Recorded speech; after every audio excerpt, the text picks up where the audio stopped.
El tema de hoy, el tema de hoy que tenemos va alrededor de los diezmos y ofrendas. Recordemos que desde que comencé las enseñanzas ahora del 1 de enero, el 2 de enero, que fue nuestra primera prédica, les hablé de regresar al principio. ¿Qué es regresar al principio? Regresar al principio consiste en regresar a lo que Dios escribió, a lo que es realmente el sentido del mensaje y no a los que los seres humanos han venido interpretando o hemos venido interpretando como humanidad, que es lo que el Señor reclamó. Por eso es que el Señor, cuando le llama la atención a los fariseos, Él le dice: oísteis que fue dicho, mas al principio no fue así. Cuando hablamos del principio, podríamos pensar en el libro de Génesis o podríamos pensar en la creación. Les decía en la primera prédica, que la pueden ver en YouTube, se llama El Principio. Les decía que el principio no es una referencia al comienzo, cuando se creó todo, sino más atrás, o sea, Dios mismo, quien genera las cosas. Bueno, quien genera todo para nosotros, para aprender, incluso lo que tiene que ver con diezmos y ofrendas, es Dios. Así que vamos a empezar a aprender unas bases, unos fundamentos, para que nosotros podamos darle cuerpo a esta enseñanza. Lo primero que vamos a aprender de lo que son diezmos y ofrendas, voy a hablarlo de manera global, aunque los diezmos son una cosa y las ofrendas son otra, voy a empezar a avanzarlo de manera global, dándole más énfasis a lo que son los diezmos. Pero las ofrendas no son, y por favor recalco, no son por obligación. Esas son las cosas primero que vamos a ver. Dos puntos importantes que no agradan a Dios. Primero, la obligación. O sea, yo no hago las cosas para Dios por obligación o porque ¿qué me queda? Porque cuando yo hago las cosas por obligación para Dios, ahí no está el principio del amor, ahí no está el principio de la complacencia, ahí no está el principio de la honra. Ahí solamente yo lo único que estoy haciendo es haciendo las cosas porque no tengo otra alternativa, y eso no camina para con Dios. El Salmo 18, los versos 1 al 4, podemos leer esto. Dice: te amo, oh Jehová. Vea cómo inicia el Salmo. No voy a leer todo el Salmo 18, pero inicia con: te amo, oh Jehová. Esto es importante porque todo lo que nosotros hagamos, cualquier cosa que hagamos para Dios, tiene que nacer en el amor. Tiene que nacer en el amor y debe de ir acompañado de la gratitud. Por lo tanto, cuando yo leo el Salmo, me da a mí el centro en este salmo y en la mayoría de los salmos de David, donde él está dándole a Dios loor y gloria, me da el centro de realmente lo que es un corazón conforme a Dios, un corazón que ama a Dios, un corazón que agrada a Dios, o de la persona que Dios se agrada. Vea cómo comienza David. Dice: te amo, oh Jehová, fortaleza mía, Jehová, roca mía y castillo mío, mi libertador. Dios mío, fortaleza mía, en él confiaré, mi escudo y la fuerza de mi salvación, mi alto refugio. Invocaré a Jehová, quien es digno, por favor, subrayemos eso, quien es digno de ser alabado, y seré salvo de mis enemigos. Una de las cosas que resalta de David, aparte de que ama a Dios, es que él es digno. Digno de ser alabado, digno de ser amado, que no es que se hacen las cosas solamente porque no tengo alternativa, sino por lo que representa Dios para nosotros, y porque Él es digno de recibir toda honra y toda gloria. Otra cosa por la que no debemos de hacer, porque no debemos de hacer la recolección de ofrendas o la recolección de diezmos, no debemos de hacerlo a través de campañas para levantar fondos. No es así. Yo les decía a ustedes que esta enseñanza que estoy haciendo hoy no es popular, y no es popular para muchos líderes que la irán a escuchar, y de hecho van probablemente, digo probablemente, casi que van a cambiar lo que yo les estoy enseñando en este momento. Vea lo que dice el verso 26 del capítulo 6 de Mateo. Es nuestro Señor Jesús hablando acerca justamente de la provisión, acerca justamente de nuestras necesidades. Mirad las aves del cielo, dice, que no siembran ni ciegan, ni recogen en graneros, y vuestro Padre Celestial las alimenta. Y subraye esto: ¿no valéis vosotros mucho más que ellas? Continúa diciendo en el verso 27 del capítulo 6 de Mateo: ¿y quién de vosotros podrá, por mucho que se afane, añadir a su estatura un codo? Y por el vestido, ¿por qué os afanáis? Considerad los lirios del campo, cómo crecen, no trabajan ni hilan, pero os digo que ni aun Salomón con toda su gloria se vistió como uno de ellos. Y si la hierba del campo que hoy es y mañana se echa en el horno, Dios la viste, así no hará mucho más con vosotros, hombres de poca fe. No os afanéis pues diciendo qué comeremos o qué beberemos o qué vestiremos. Lo que el Señor nos está enseñando a nosotros a través de la enseñanza en Mateo, es que todas nuestras necesidades ya básicamente están cubiertas por Dios mucho antes de que nosotros pidamos. Lo que necesitamos, no lo que queremos. Cuando yo hago una campaña para levantar fondos para una iglesia, cuando yo hago mercadeo para poder recoger dinero, yo estoy contrariando esta palabra de Dios. Y como le digo, probablemente alguien vaya a no aprobar lo que yo estoy diciendo, lo cual no tengo ningún problema si no lo aprueban, pero voy a enseñar lo que es la palabra de Dios, guste o no guste. Y el Señor, una de las cosas que nos enseña a nosotros es que veamos a las aves y que veamos justamente a los lirios del campo cómo Dios los protege.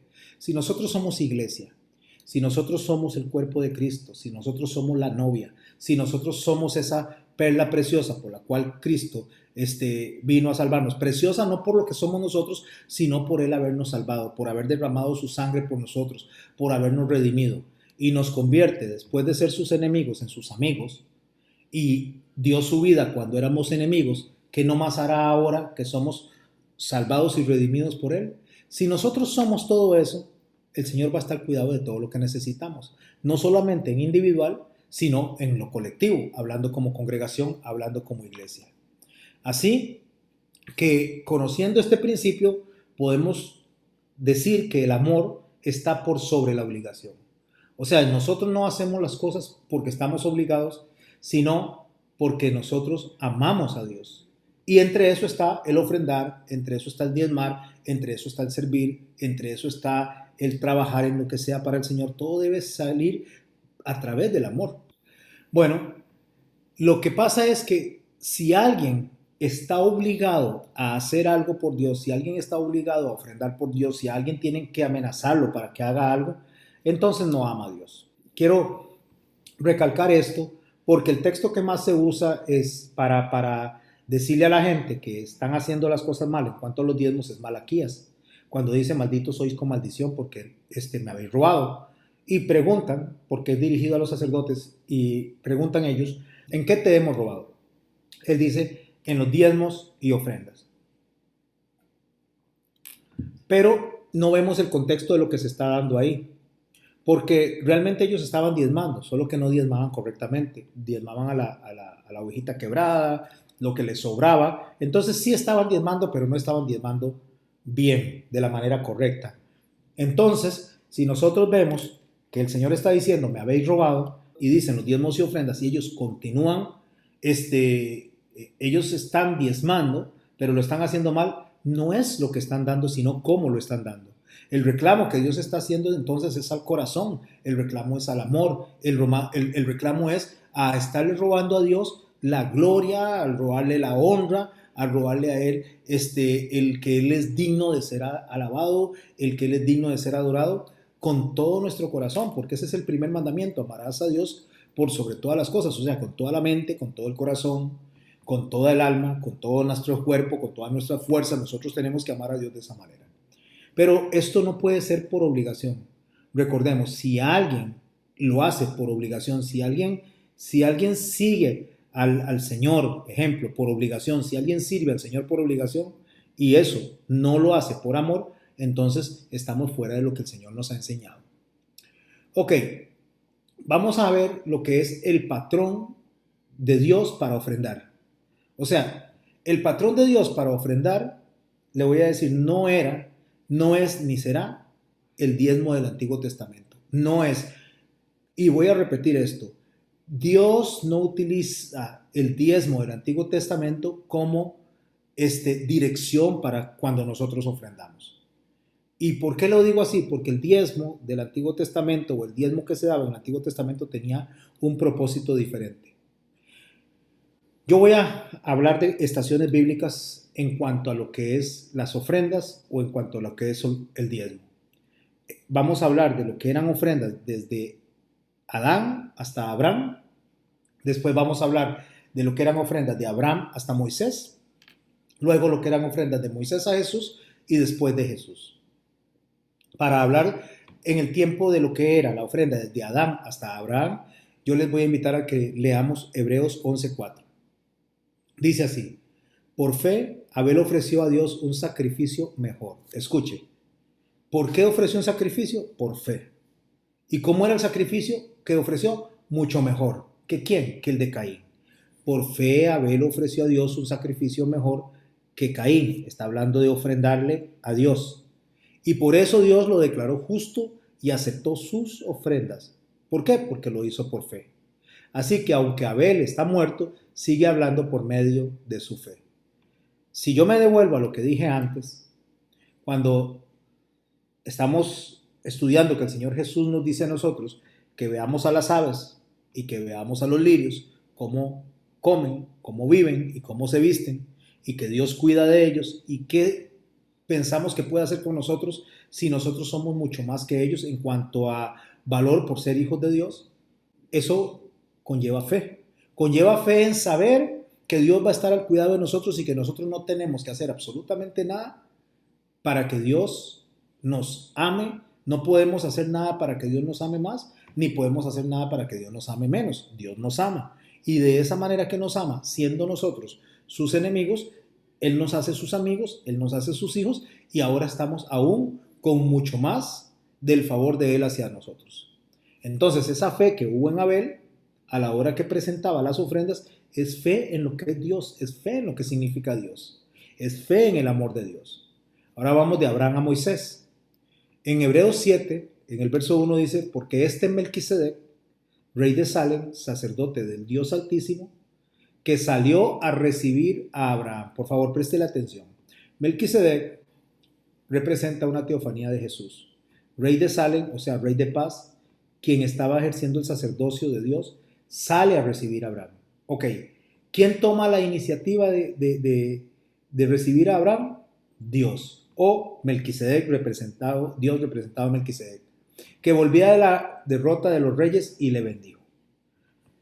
Voy a hacer una pausa aquí para que le prestemos mucha atención a esto.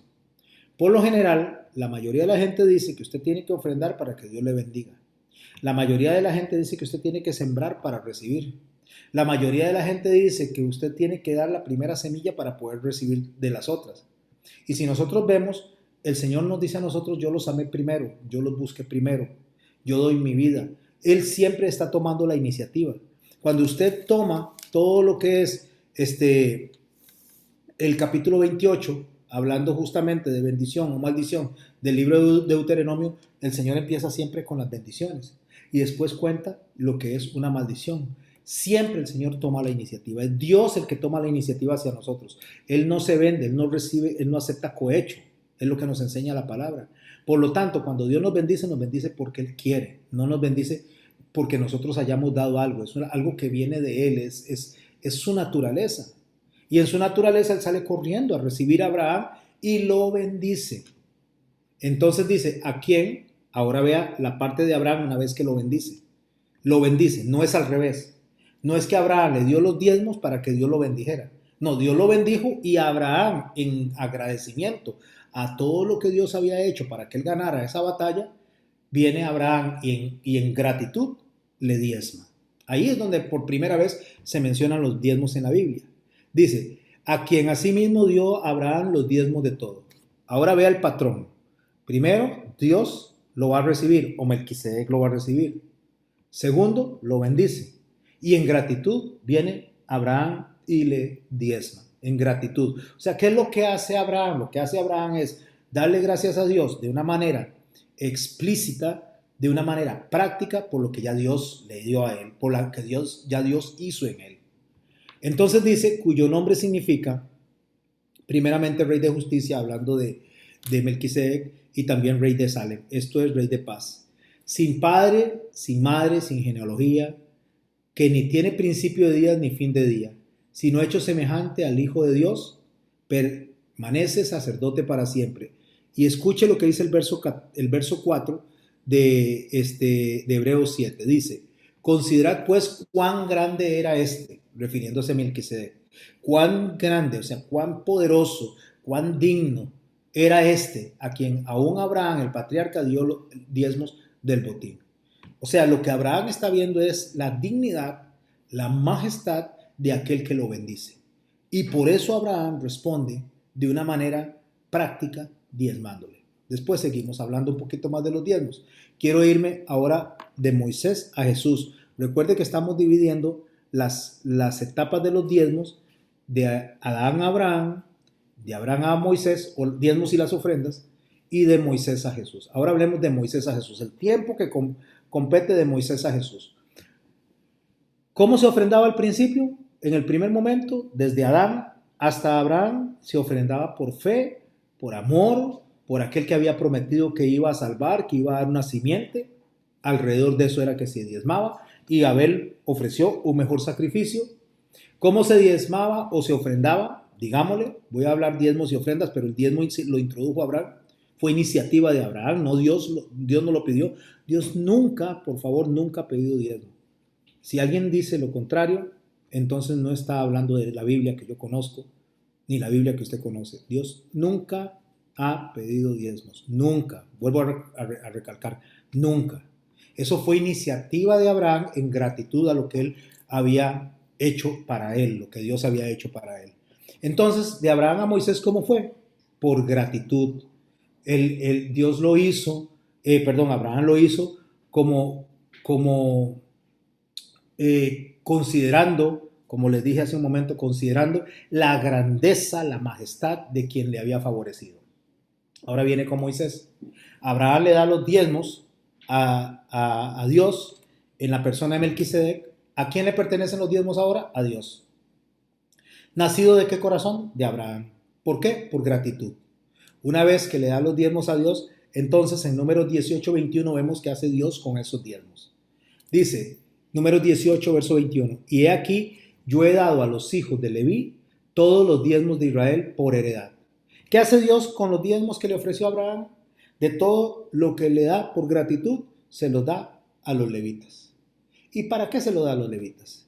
Dice que se los doy por heredad por su ministerio, por cuanto ellos sirven en el ministerio del tabernáculo de reunión.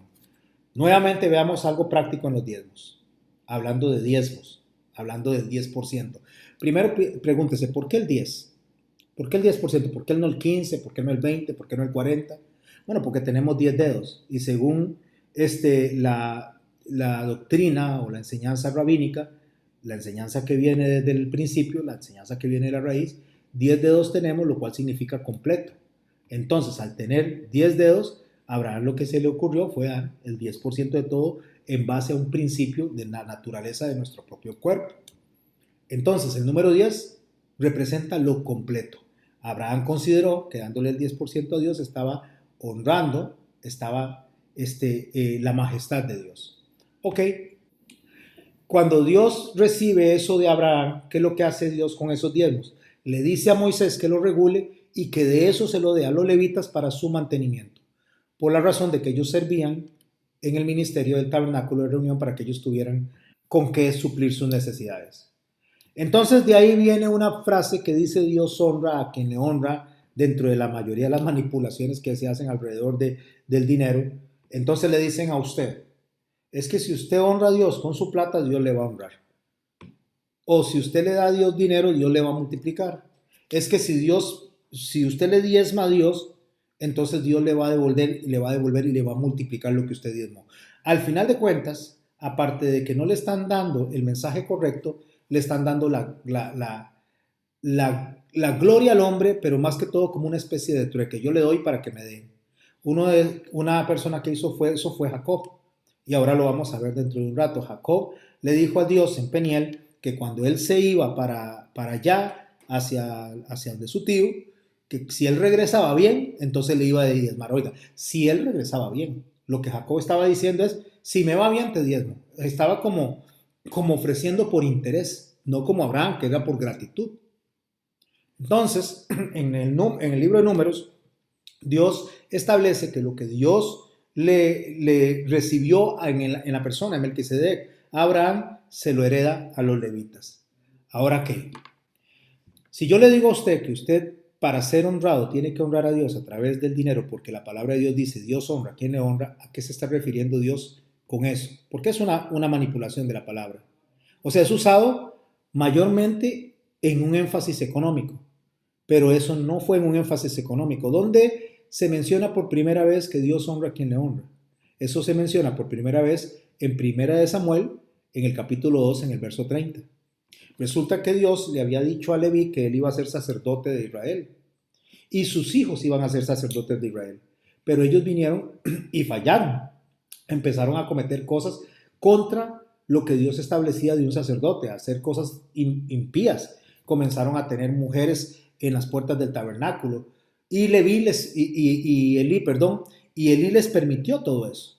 Elí no los exhortó, sino que más bien en lugar de exhortarlos, los dejaba hacer eso. Vamos a 1 Samuel capítulo 2, verso 30, cuando Dios le reclama a Elí lo que estaba haciendo, cuando le permitía a los hijos actuar de esta manera impía. En el verso 30 dice así, por tanto Jehová el Dios de Israel dice, yo había dicho que tu casa y la casa de tu padre andarían delante de mí perpetuamente, pero ahora ha dicho Jehová, ¿qué es lo que le está diciendo Jehová? Yo los quería poner a ustedes como sacerdotes siempre, pero ahora voy a hacer algo diferente.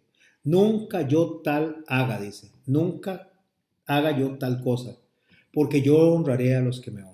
De ahí viene esa frase.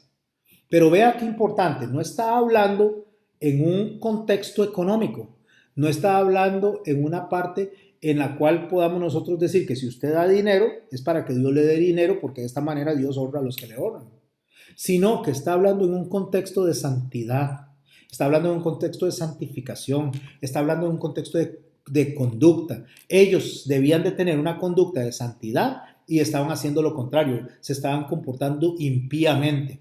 Entonces, cuando Dios dice que Dios le da valor, que es honra, que Dios reconoce a las personas que lo honran en el concepto de santificación, no está hablando de dinero. Está hablando de lo que es mi corazón, que es lo que Dios le reclamó en Malaquías a los sacerdotes. Me han robado, aunque menciona dinero, está mencionando básicamente el corazón agradecido, el corazón entregado, porque lo que se le roba a Dios es gloria, lo que se lo roba a Dios es alabanza, lo que se le roba a Dios es adoración.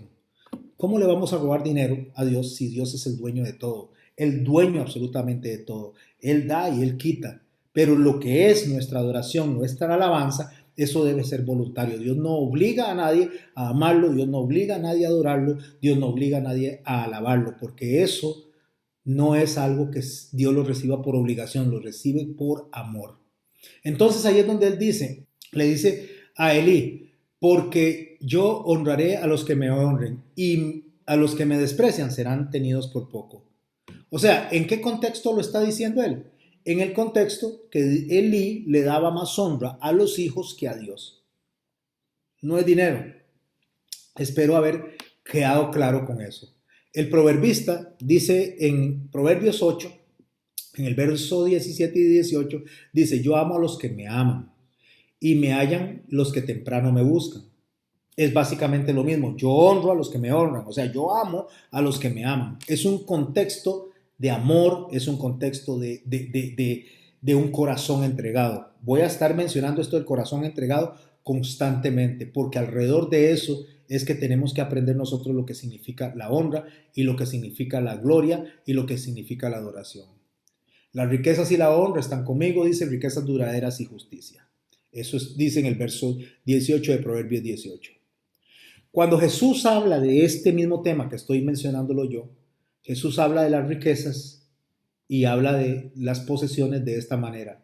En Mateo capítulo 6, en el verso 33, Jesús dice, mas buscad primeramente, cuando usted escucha algo que es primero, significa que se anticipa a todo lo demás. O sea, significa que lo que yo tengo que tener presente. Mas buscad primeramente el reino de Dios y su justicia. El reino de Dios y su justicia tiene que ver con la voluntad de Dios, tiene que ver con lo que Dios quiere, tiene que ver con lo que Jesús dijo cuando Él dijo, si me amáis, obedeced mis mandamientos. Está hablando de conducta también. Está hablando de la forma en que nosotros tenemos que acercarnos a Dios. no por las cosas materiales, sino por el amor a Dios, que es obedecer sus mandamientos, que es amarlo a Él con todo nuestro corazón, con toda nuestra alma, con toda nuestra mente, con todas nuestras fuerzas.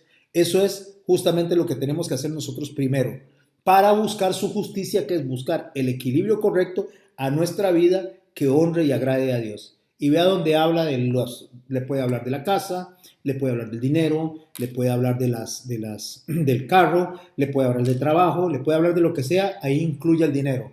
Y todas estas cosas os serán añadidas. ¿Cuáles cosas?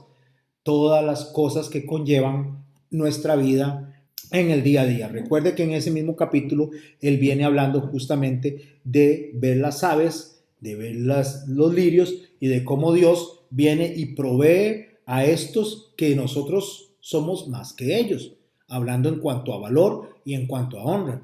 Y si nosotros nos dedicamos a buscar el reino de Dios y su justicia, estas cosas, que es el cuidado personal, que es el cuidado material, serán añadidas.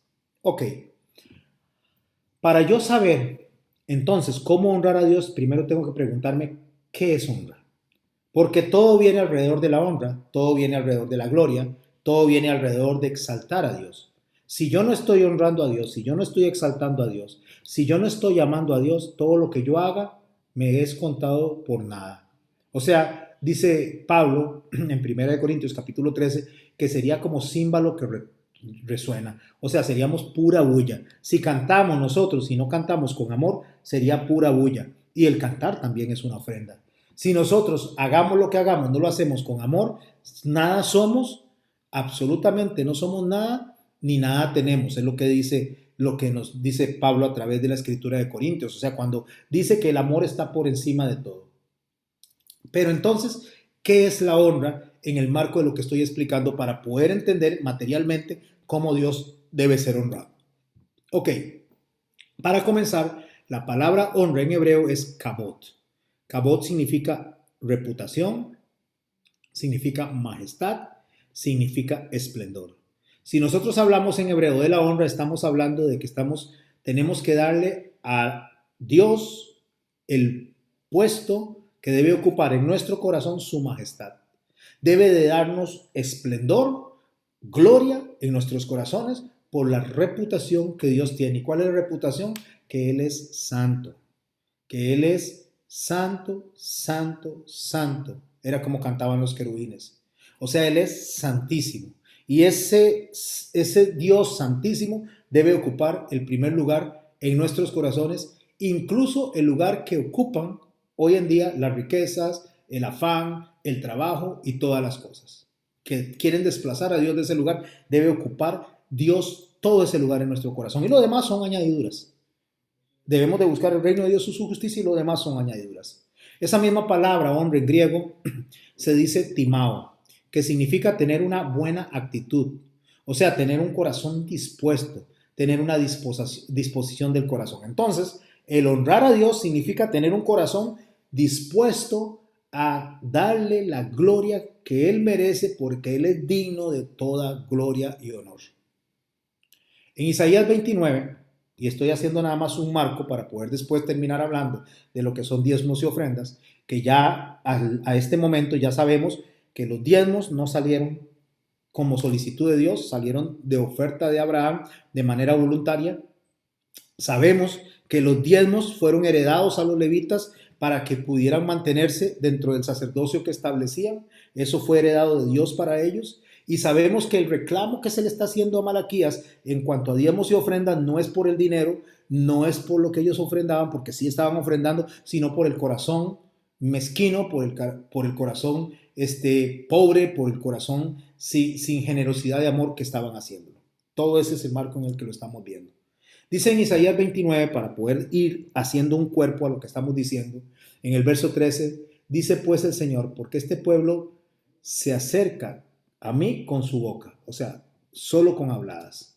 Con sus labios me honra. De labios dicen que Él es glorioso, ese pueblo dice que Él es el Señor, que Él es el Altísimo, pero su corazón, ahí está el problema, su corazón está lejos de mí. Entonces, ¿dónde está el problema de todo? El corazón. ¿Dónde está lo que Dios reclama? El corazón.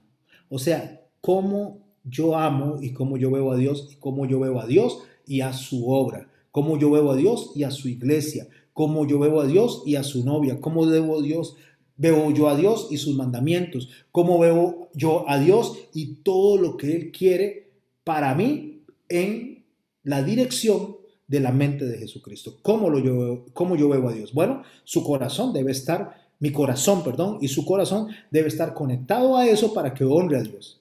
Por eso es que Él dice, pero su corazón está lejos de mí y su temor de mí no es más que un mandamiento de hombres que le ha sido enseñado. Su temor de mí no es más que un mandamiento de hombres que le ha sido enseñado. Entre muchas cosas, mandamiento de hombres enseñado es que si usted no diezma, usted se va a quebrar, usted no va a tener absolutamente nada, usted va a perder todo, usted va a perder su trabajo. Eso es mandamiento de hombres, eso no lo dice Dios. Si fuera un asunto de que yo debo de ofrendar y diezmar para que Dios me bendiga, para que Dios me dé, cuando ya aprendimos al principio que Dios por iniciativa Él bendice, y Él dice que el sol sale sobre justos y sobre injustos, y que la lluvia cae sobre justos y sobre injustos, si fuera por lo que yo hago, entonces las personas multimillonarias del mundo, como el dueño de Microsoft, entonces serían un hombre súper santo, porque es un hombre súper adinerado. Hay personas súper millonarias que ni siquiera creen en Dios y tienen mucho dinero. Eso no tiene que ver con lo que Dios favorezca, porque estas personas tienen dinero o los que no tienen dinero, es porque todo está en el control de Dios. Dios decide quién sí y quién no. Hay personas que son pobres con un corazón generoso que ama a Dios y hay personas que son ricas con corazones que no aman a Dios. Así que esto no es un asunto de matemática económica, el tener para nosotros el favor de Dios. El favor de Dios viene porque Él le place, porque Él quiere, porque Él salió a correr a recibir a Abraham en la figura de Melquisedec. Él salió y bendijo a Abraham y Abraham le dio en gratitud los diezmos de todo. Su temor está lejos de mí y sus mandamientos no son más que mandamientos de hombres que le han sido enseñados. En el Salmo 27:4, David, que tenía mucho dinero, que tenía muchas riquezas, que tenía un palacio, que tenía todo, que era el rey de todo, solo una cosa le interesaba, solo una cosa le interesaba por encima de todo. Usted no oye a David haciendo un salmo para decir, me gustaría tener muchas propiedades, me gustaría tener mucha plata, me gustaría tener muchos caballos, me gustaría tener muchas lanzas. Usted no ve a David diciendo eso. En el Salmo 27:4 David dice, una cosa he demandado a Jehová, esta buscaré. O sea, solo una cosa entre todo lo que David tenía, a él le interesaba. Una sola cosa. Que esté yo en la casa de Jehová todos los días de mi vida. ¿Qué le está pidiendo él? Señor, ayúdame a permanecer contigo. Señor, hazme un corazón que esté contigo. Señor, hazme un corazón que te honre. Señor, hazme un corazón que te agrada. ¿Y para qué quiero estar ahí en la casa de Jehová? ¿Cuál es el fin de estar todos los días en la casa de Jehová? Para contemplar la hermosura de Jehová, dice. Eso era lo que él quería, contemplar a Dios. Solamente contemplar a Dios todos los días, todas las mañanas, todas las tardes. El dinero, las añadiduras, el palacio, las añadiduras, los carros, las añadiduras, el ejército, las añadiduras, el pueblo, eso no es mi prioridad. Mi prioridad es estar en la casa de Jehová todos los días. Y Señor, ayúdame a estar aquí. Le demando, Señor, ayúdame. Eso es lo que voy a estar buscando. Contemplar tu hermosura, oh Jehová, para inquirir. Inquirir es aprender en su templo. ¿Qué era lo que quería David? Ver a Dios, contemplar a Dios y aprender de Dios. Eso era lo que a él le llamaba su atención. Eso era lo más importante para él. Ese es el hombre conforme al corazón de Dios. Un hombre que quiere estar en la presencia de Dios, aprender de sus mandamientos, aprender de sus normas para honrar y glorificar a Dios. Ok, una vez que ya di este principio de lo que es honra, me voy a referir a diferentes formas de honrar a Dios, entre estos la parte económica. Y escuche lo que acabo de decir, entre estos, no que esto sea lo más importante, sino que entre estos viene la parte económica. ¿Cómo honramos a Dios? Bueno, honramos a Dios primero reconociendo que Él es nuestro Padre. Por eso es que el Mateo capítulo 6, en el verso 9 dice, Padre nuestro que estás en los cielos, santificado sea tu nombre. Es un reconocimiento de quién es Dios y un reconocimiento de quién es nuestro Padre y lo santo que es nuestro Padre. Vea qué interesante, que cuando el Señor habla de lo material, Más adelante en el Padre Nuestro dice, danos el pan nuestro de cada día. Él no está hablando, danos el pan de 15 años, danos el pan de 20 años. Señor, dame una provisión, dame una pensión para poder salir adelante económicamente el resto de mi vida. No, el Padre Nuestro dice, dame el pan nuestro de cada día. Eso lo que nos enseña a nosotros es completa dependencia. ¿Qué es tener completa dependencia? Es confiar en que si las aves son asistidas por Dios y si los lirios son asistidos por Dios, yo también voy a ser asistido por Dios porque yo soy más que las aves y soy más que los lirios. Y Dios me va a asistir a mí mucho antes de que yo le pida las cosas, porque Él es el que toma la iniciativa y Él me bendice. Una vez que yo soy bendecido, entonces yo lo voy a honrar a Él con mis bienes. Ahora voy a explicar ese punto porque ese es uno de varios puntos que estoy tocando. Primero empezamos con el Padre Nuestro, honrándole al Dios, diciéndole: Dios, tú eres santo, tú eres mi Señor, poniéndolo a Él en primer lugar. ¿Qué es eso? Volvemos a las palabras de Jesús: es buscar el reino de Dios y su justicia, y todo lo demás será añadido. Honrándonos a Dios, honramos a Dios, como segundo punto, presentándonos de Él, delante de Él, totalmente y completos. O sea, como sacrificio vivo. Por eso es que Pablo dice: os ruego, hermanos, por las misericordias, que presentéis vuestros cuerpos como sacrificio vivo, santo, agradable a Dios, que es vuestro culto racional. Eso lo encuentra en Romanos 12:1. Así que yo honro a Dios cuando yo entrego mi cuerpo a Dios, y cuando estoy hablando de mi cuerpo, no estoy hablando solo del cuerpo físico, sino de toda mi humanidad. Cuando yo pongo en primer lugar a Dios en todas las cosas que yo hago. Cuando Dios para mí es el número uno en mis decisiones. Incluso cuando yo tengo, voy a decirles en este caso, tengo un día libre de 7 días, 6 días trabajo para Dios y Dios me da un día libre, y este día libre no me lo da Dios a mí para que yo ande brincando de pozo en pozo, para que ande brincando de baile en baile. Me lo da para que yo lo honre con ese día, yendo a la casa donde David decía que quería estar, inquiriendo y aprendiendo y agradándose del esplendor del Señor. Ahí donde David decía: yo quiero estar ahí todos los días. Bueno, el Señor dice: no le voy a decir que esté todos los días, tienes que comer, tienes que trabajar, pero un día por lo menos, un día dedíquelo para mí. Eso es como se honra a Dios también, poniéndole a Dios el lugar que Él merece, porque Él es digno de ser adorado, de ser alabado. Eso es un asunto del corazón, no es un asunto material, es un asunto de una entrega voluntaria en amor hacia Dios. ¿Cómo honramos a Dios también? Trayéndole alabanza. Eso lo encontramos en el Salmo 50:23. Dice así: el que sacrifica alabanza me honrará. ¿Qué es sacrificar alabanza? El dedicarle el tiempo a Dios para alabarlo, para adorarlo, para cantarle, para bendecir su nombre, para exaltarlo. Son los querubines los que cantan, incluso cantan un cántico hermosísimo cuando dicen: santo, santo, santo es el Señor.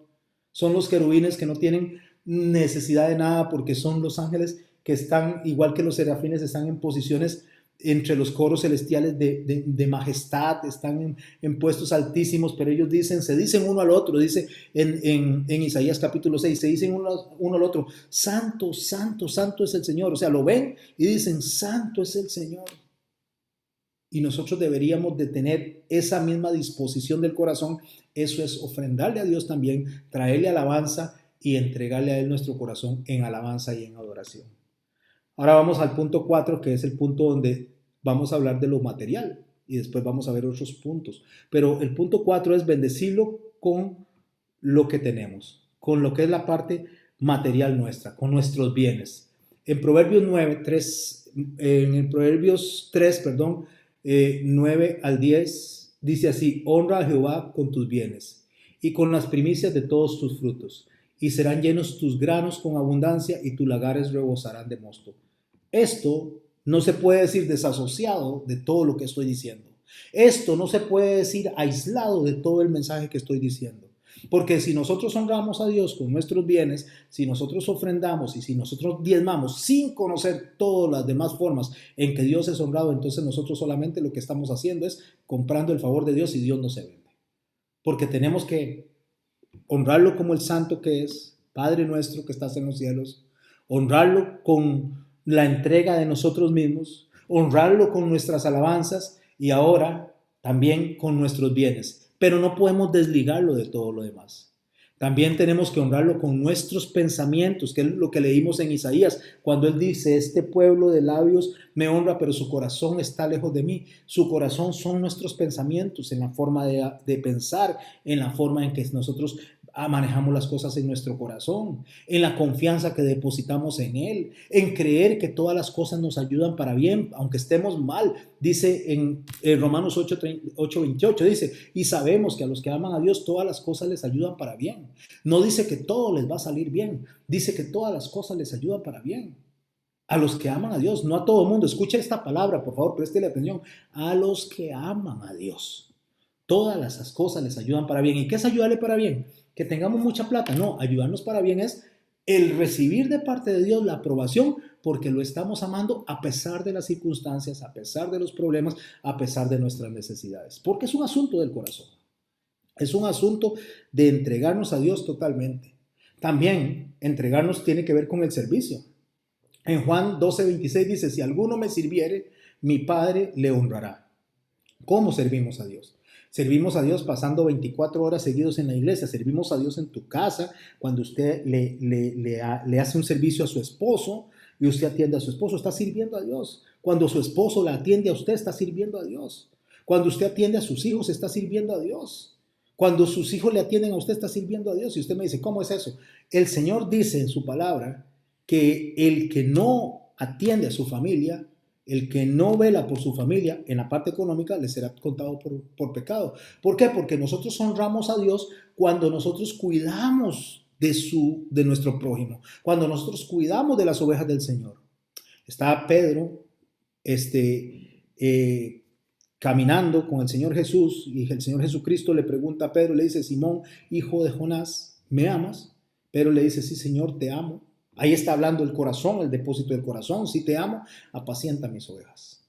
Señor, Simón, hijo de Jonás, ¿me amas? Sí, Señor, sabes que te amo, apacienta mis corderos. Y le vuelve a preguntar por tercera vez, Simón, hijo de Jonás, ¿me amas? Y él le dice, sí, Señor, tú lo sabes todo, tú sabes que te ama, apacienta mis ovejas. O sea, demuéstreme que me ama en las acciones.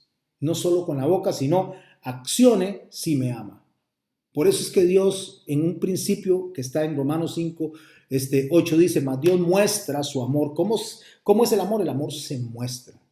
Entonces, cuando yo honro a Dios en los diferentes puntos, y ahorita me faltan tres más, cuando yo honro a Dios adorándolo, es un hecho. Cuando yo honro a Dios entregándome, es un hecho.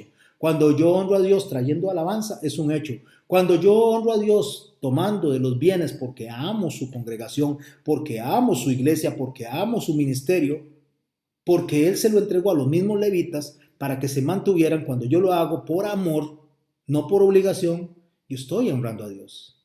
Cuando yo en mis pensamientos no me estoy quejando porque voy a honrar a Dios, yo lo estoy haciendo por amor y esa es la forma en que Dios quiere que yo lo honre, que yo lo adore.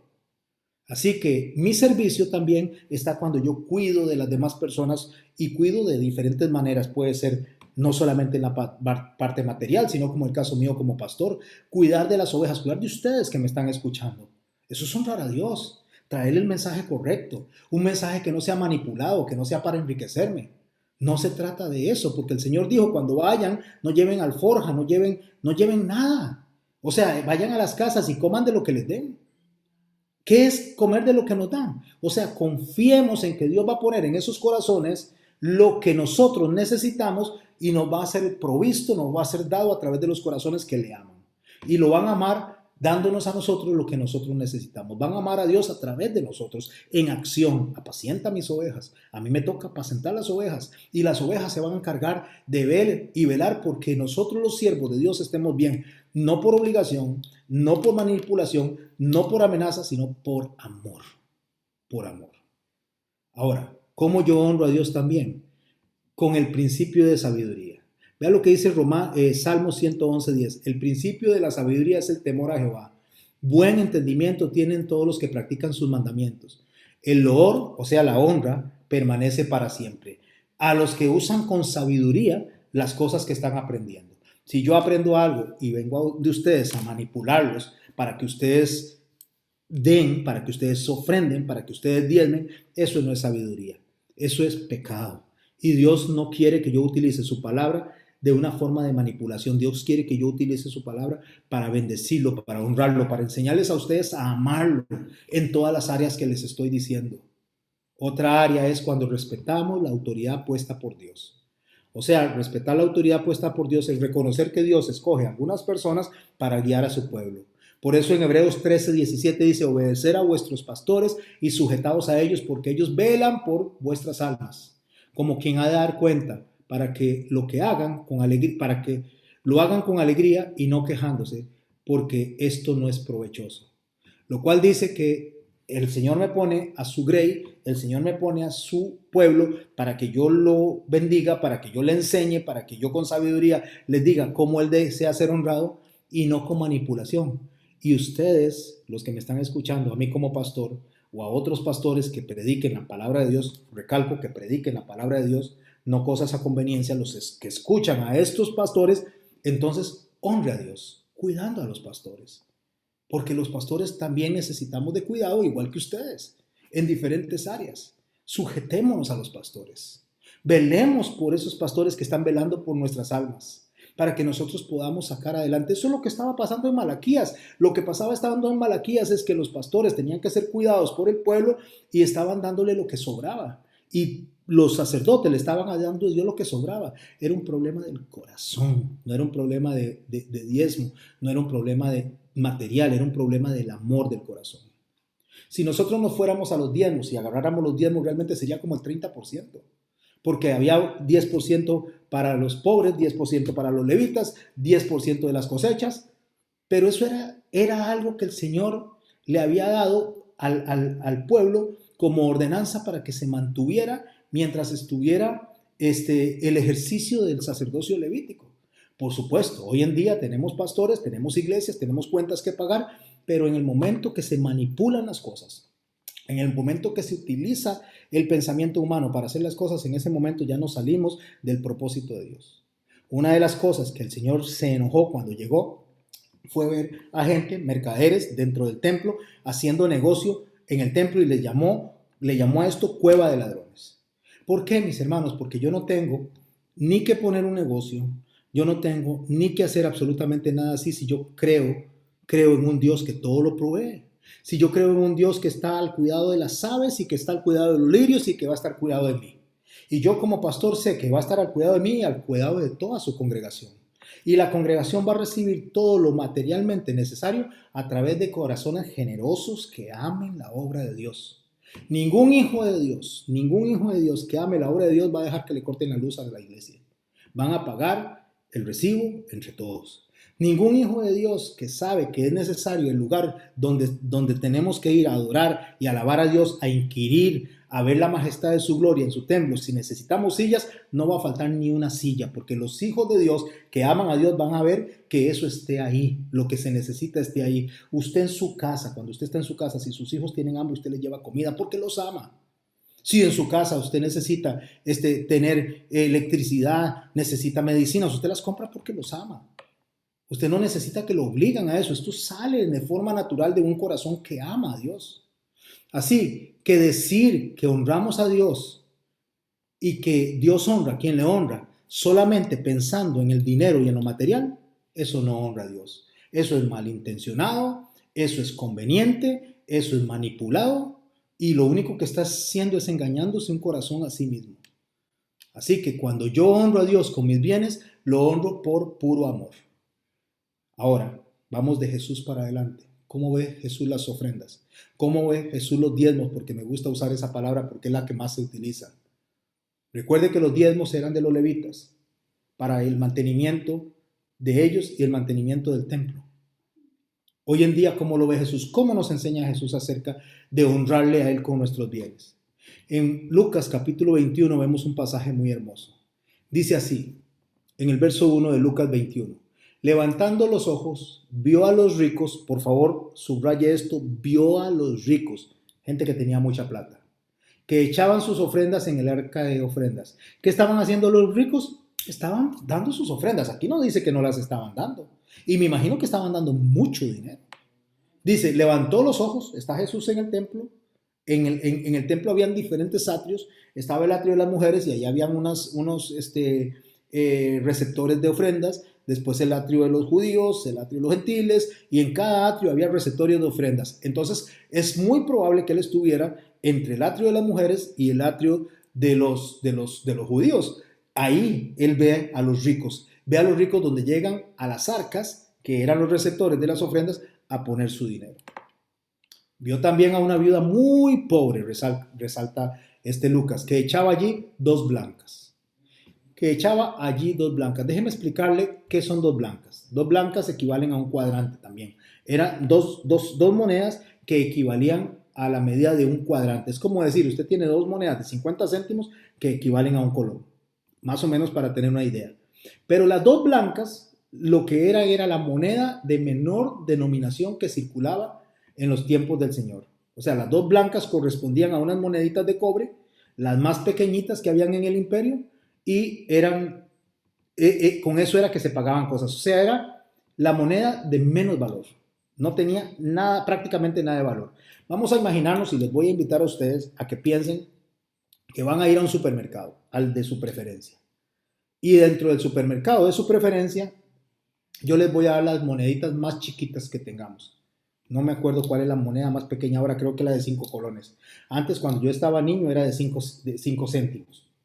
Pero digamos que la de 5 colones. No recuerdo si esa es la más pequeña. Pero yo le doy dos monedas de 5 colones. Una y una. Vamos a llamarle a esas dos blancas. Y esas dos monedas de 5 colones yo le digo, vayan a comprar el diario. Vayan a comprar algo para almorzar. Vayan a comprar algo para que podamos tomar café y nos reunamos. Con esas dos monedas, ¿qué harían ustedes? Ustedes me dirían, ¿pero qué va a hacer? ¿Qué voy a hacer con esto? Esto no me alcanza para nada. Bueno, esta mujer, muy pobre, dice Jesús, recalca, delante de los muy ricos que están echando mucho dinero, que están poniendo plata en el arca, se acerca a esta mujer que tiene esas dos moneditas de menor valor y las echa. Y dijo Jesús, verso 3 del capítulo 21, y dijo Jesús, en verdad os digo que esta viuda pobre, vuelvo a recalcar, echó más que todos. ¿Cómo? ¿Cómo va a echar más que todos si aquellos hombres echaron 20 billetes de 50,000 colones? Aquel hombre yo lo vi que echó medio millón de colones en el arca. Esos son los más ricos. Es más, aquel no solo echó medio millón de colones, sino que aquel echó medio millón de colones y se quitó el reloj, que es un Rolex, y lo echó. Y no solo se quitó el Rolex, sino que agarró las llaves del carro y se las echó y se las dio a ese señor. Estoy tratando de hacer solamente una ilustración. Pero esta mujer echó dos blancas, dos moneditas de 5 colones. ¿Y qué voy yo a comprar con eso? ¿Qué vamos a comprar con eso? ¿Vamos a pagar la luz del templo? No, no podemos pagar la luz del templo con eso. Vamos a pagar tal vez, vamos a darle al pastor para que pague la gasolina de una semana, de unos días, para ayudarle, para que se desplace. No, eso no me alcanza para nada. Bueno, ¿qué vamos a hacer entonces? ¿Vamos a darle a los pobres de la iglesia para sostenerlo? No alcanza para nada. Son dos blancas, eso no vale nada. Pues para Dios, lo que ella hizo, no las monedas, sino lo que ella hizo vale más, porque echó más que todos. Y él explica, porque todos echaron para las ofrendas de Dios de lo que les sobraba. Echó medio millón, pero se gana 1,000 millones. Echó el Rolex, pero tiene 50 en la casa. Echó las llaves del carro, pero tiene para comprar 5,000 carros. Echó lo que le sobraba. Eso está como cuando alguien viene y le pide a alguien y le dice, mire, usted podría ofrendar para los damnificados de X lugar porque pasó una catástrofe. Y agarra los zapatos que va a botar, la camisa rota que ya no quiere usar, un pantalón lleno de moho que tiene ahí, tome, en vez de botarlo a la basura, se lo da para que se lo den a las personas. Ahí no hay amor, ahí lo único que hay es una persona que en vez de tirar la basura al basurero, se la da a alguien para que se la lleve a otro. Y él le dijo, ellos echaron lo que les sobraba. Mas esta, refiriéndose a la mujer pobre, viuda, y es importante esto de que es viuda, porque las mujeres en ese tiempo dependían del mantenimiento de los hombres, de lo que los hombres le daban, porque la mujer valía menos de cero. Entonces, esta mujer viuda, pobre, entregó dos blancas, monedas que no valen nada, que era todo lo que les quedó, todo lo que tenía. Ella echó, dice, de su pobreza, escuchen, todo el sustento que tenía. ¿Qué es el sustento? Todo lo que tenía para comer. ¿Pero qué podía comer con eso? No lo sé, pero no le alcanzaba esos 10 colones para nada, pero aún eso lo entregó. Entonces vienen los mercaderes de Iflafé y le dicen a usted y le dicen a mí, así como la viuda, confiando, teniendo fe, confiando totalmente en ella, confió para que Dios le multiplicara. No, eso no es así, eso no es lo que el Señor está diciendo ese corazón entregado a Dios, ese corazón generoso. ¿Qué entregó ella? Dos blancas. ¿De qué servían? De nada. ¿Qué entregó ella? Su corazón. Está entregando, yo amo a Dios, yo amo este templo es maravilloso, este templo está cubierto de oro por todo lado, este templo tiene unas cortinas hermosísimas, hay lino por todo lado, este templo debe valer una millonada, pero yo quiero colaborar con dos blancas. ¿De qué le servía eso a los sacerdotes del templo? De nada. Pero Dios no estaba viendo esas dos blancas, Él no estaba viendo esas dos moneditas de 5, Dios estaba viendo el corazón. El Señor dijo en el capítulo 5 de Mateo, en el verso 21, oísteis que fue dicho a los antiguos. Dice, no matarás, y cualquiera que matare será culpable de juicio. Y ahí es donde dice, más yo os digo, ¿qué es lo que hace Él? Él está bien, Él lo que viene es nos da la explicación correcta de lo que dice. O sea, ustedes han sido enseñados de una manera, yo les vengo a enseñar de la manera correcta. Por eso el Señor dice, no vine a abrogar la ley y sus profetas, yo no vine a quitar las cosas de la ley, pero las cosas que les están enseñando a ustedes no son las correctas. A ustedes les están enseñando que a mí me honra que ustedes den dinero y eso no es lo que me honra. A mí me honra que ustedes entreguen su corazón. A mí me honra que ustedes den las cosas con alegría, que den las cosas con gozo. No importa si son dos blancas o son 1000 o son 10,000, pero que lo hagan con amor. Si usted va a entregar, si usted va a dar, si usted va a ofrendar algo y le duele darlo, mejor no de nada. Mejor no de nada porque está quedando mal con Dios y además está quedando sin plata. No, hágalo con amor. Y no lo haga para que Dios le dé dinero. No, no lo haga para eso, porque está tratando de comprar a Dios y a Dios nadie lo compra. Hágalo porque realmente usted dice y se solidariza con un hermano, se solidariza con la congregación, se solidariza con el ministerio, se solidariza con el servicio. Y usted dice, yo tengo que ser parte de esto. Por amor, entregando absolutamente todo, todo, absolutamente. Por eso el Señor dice que cuando yo traiga la ofrenda al altar, dice en Mateo 5:23, si yo traigo la ofrenda al altar y ahí me acuerdo que mi hermano tiene algo contra mí, deje ahí la ofrenda y vaya y reconcíliese con su hermano. ¿Por qué me está diciendo eso? Porque lo que me está diciendo es eso. A mí no me interesa el dinero que usted tiene si su corazón es un corazón resentido, amargado, enojado. Yo no quiero eso. Yo quiero un corazón generoso, un corazón que ame como yo amo. Eso es lo que hace que nosotros tengamos, que marca una diferencia. Por eso es que el Señor nos manda a nosotros al origen, por eso es que el Señor nos manda a nosotros al principio, por eso es que el Señor nos dice a nosotros que regresemos de nuevo al principio. ¿Y qué era lo que había en el principio? En el principio habían personas que conocían el corazón de Dios, que daban por gratitud, que daban por generosidad, que entregaban por amor a Dios. En el verso 12 del capítulo 7 de Hebreos dice, porque ha cambiado, dice, porque cambiado el sacerdocio, necesario también es que haya también cambio de ley. Voy a explicarles esto para ir cerrando la enseñanza de hoy. Porque cambiado, la palabra que está ahí en griego es metatisemi, que viene de metanoia, de cambio de pensar.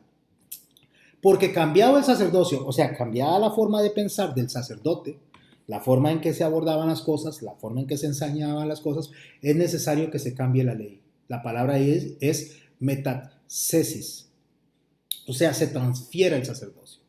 Lo que el Señor está diciendo aquí no es que se cambió la ley y se cambió el sacerdote. Lo que se está diciendo aquí es que se cambió la manera de pensar y de abordar las cosas. Oísteis que fue dicho, mas yo os digo, que al principio no fue así. Lo que el Señor está diciendo es que una vez que tengamos al sacerdote que nos enseña correctamente, hablando de Dios, hablando de nuestro Señor Jesucristo, que no era de la tribu de Leví, sino de la tribu de Judá, lo que está diciendo es que ahora pensemos como Él. Y como Él piensa de la manera que nosotros deberíamos de pensar.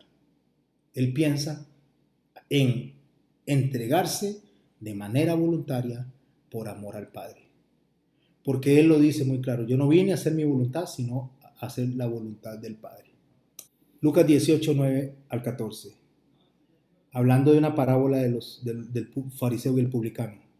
A unos que confiaban en sí mismos como justos, confianza en sí mismos, creían que ellos eran buenos por lo que hacían, y no menospreciaban a otros, dijo también esta parábola. Son fariseos a los que se está refiriendo.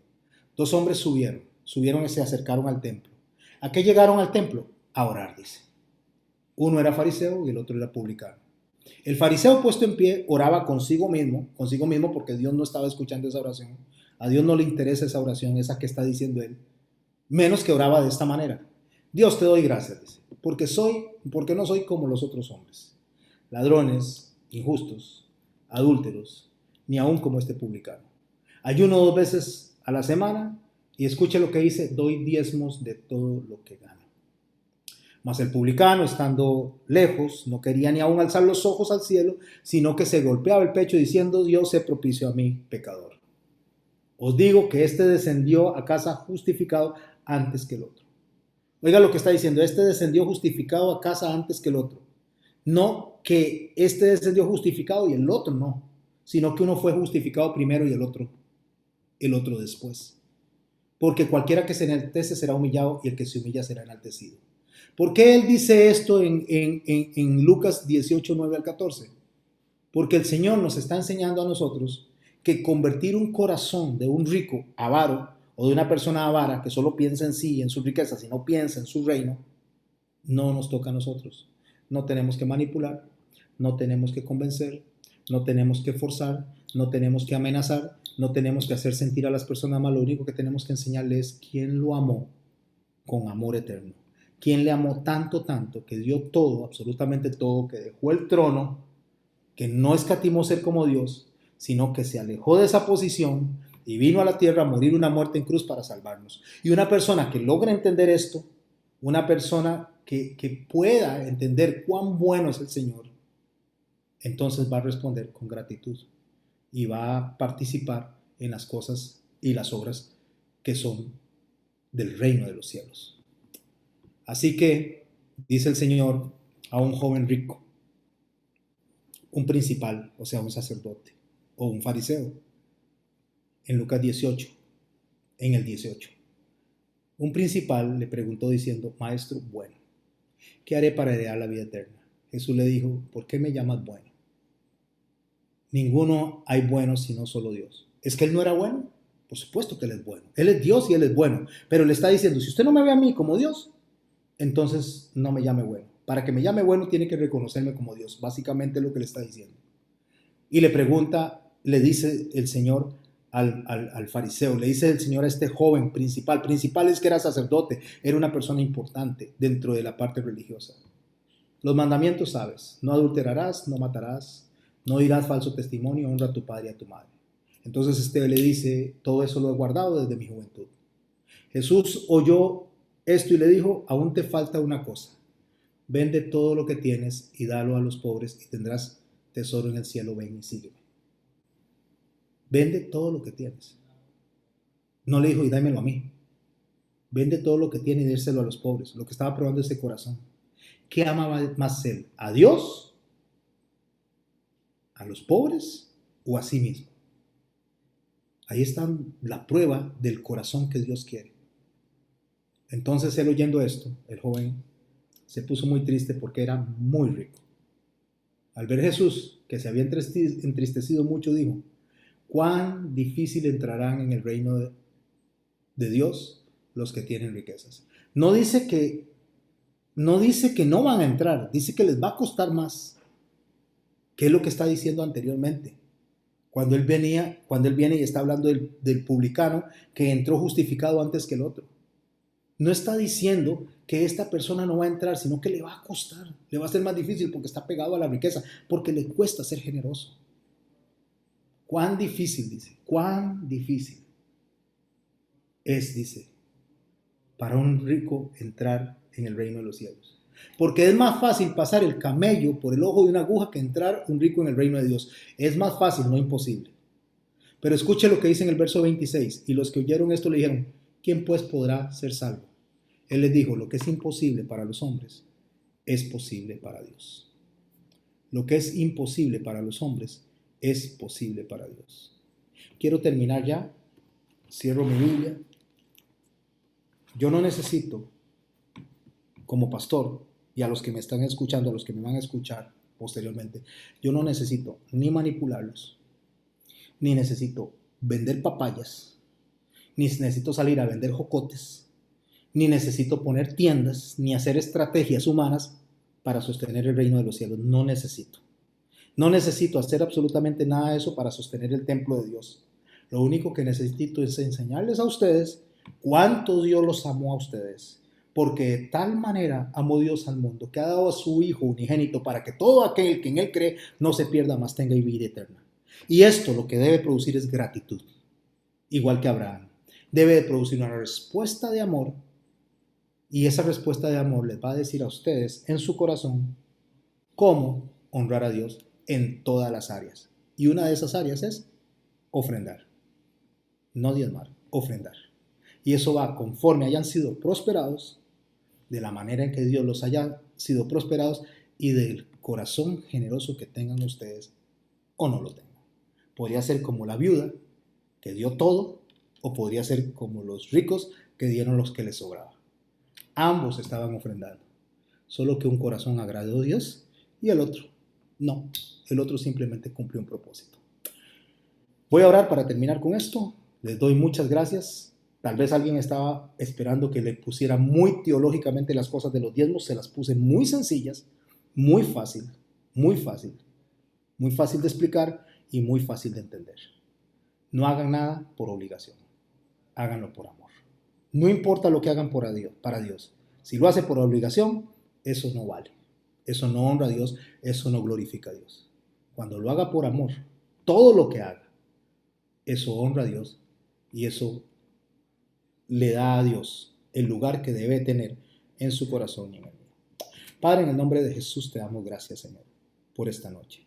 Te damos gracias por esta enseñanza. Ayúdanos, Señor, a no ser mercaderes de la fe, a entender que podemos confiar en ti plenamente, Señor, para el sostenimiento material de nuestra congregación, para el sostenimiento material de nuestras familias, solo creyendo que tú, Señor, que tú eres nuestro Jireh, que tú eres nuestro proveedor y que tú nos vas a dar a nosotros y nos vas a bendecir conforme a tu santa voluntad. Que no podemos comprarte, que no hay nada que haga, Señor, que nos des más o nos des menos, más que lo que tú quieres hacer con nosotros. Te damos gracias porque hemos aprendido hoy, Señor, que no se trata de nosotros, sino que se trata de ti. Y tú eres bueno, Señor. Y tú eres santo.